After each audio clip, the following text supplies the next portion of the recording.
Ah, yes, the classic travel trailer, but not the massive highway hogs we usually picture.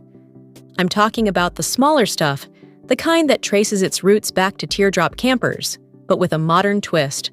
That's exactly what we're digging into today, and one team that really knows how to do this right is Canada's Northern Teardrop. Now, if you're in the US, there's a good chance that name doesn't ring a bell at all. But up in Canada, Northern Teardrop is actually pretty well loved. It's a small, family-run operation, and if you spend even a few minutes scrolling through owner posts online, you'll see a lot of pride and enthusiasm coming from people who own one of these trailers.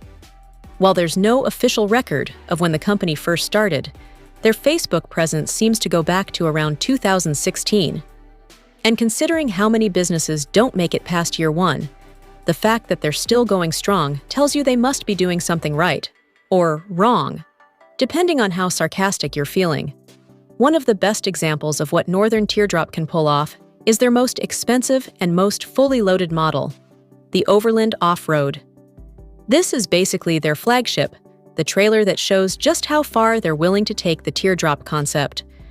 Pricing starts at $25,995, which is in Canadian dollars, so you're looking at roughly $18,500 US. For what you're getting here, that's honestly a pretty solid deal. Underneath it all is a steel chassis riding on a 3,500-pound axle with 2,000-pound springs, which also happens to be the maximum load rating. Dry weight comes in at just 1,168 pounds, with an overall length of 14 feet 5 inches and a body width of 60 inches. It's compact, lightweight, and clearly designed to be easy to tow without needing a massive truck. The Overland Off-Road is actually a variation of Northern's squaredrop model.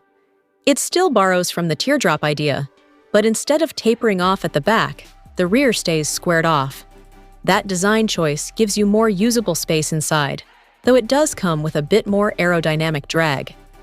Because of that squared rear, the front end is also more boxy to keep the design balanced. And honestly, that's a good thing. Some campers with rounded fronts and squared-off backs just look strange. Think less sleek adventure rig and more egg with the ends chopped off. The body itself uses a lightweight aluminum exterior with multiple layers, including weatherproofing and insulation. According to the manufacturer, it's built to last for many years, and judging by real-world owner photos, these trailers are definitely getting used for more than just the occasional weekend getaway. People are clearly putting real miles and real time into them. One thing that isn't entirely clear is whether there's a wooden structural frame beneath the shell. You can definitely see wood inside, whether that's structural or just cabinetry, and shelving is hard to say. Either way, the trailer seems more than capable of supporting a ton of extra gear.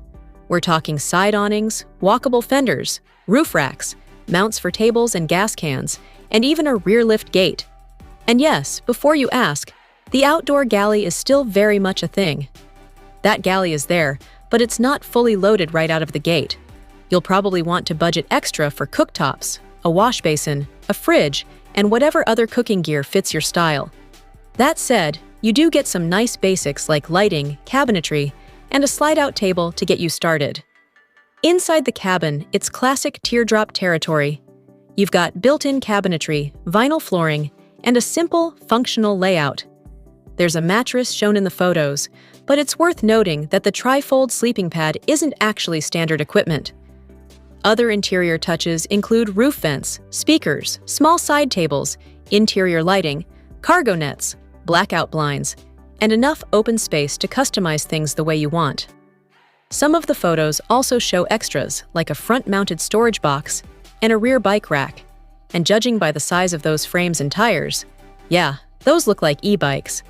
That alone gives you a pretty good idea of the kind of adventures this thing is built for. When it comes to off-grid capability, Northern Teardrop mentions a battery system, but that's about as far as it goes in the base setup. If you're planning to really disappear into the wild, solar, extra batteries, and power management will cost extra.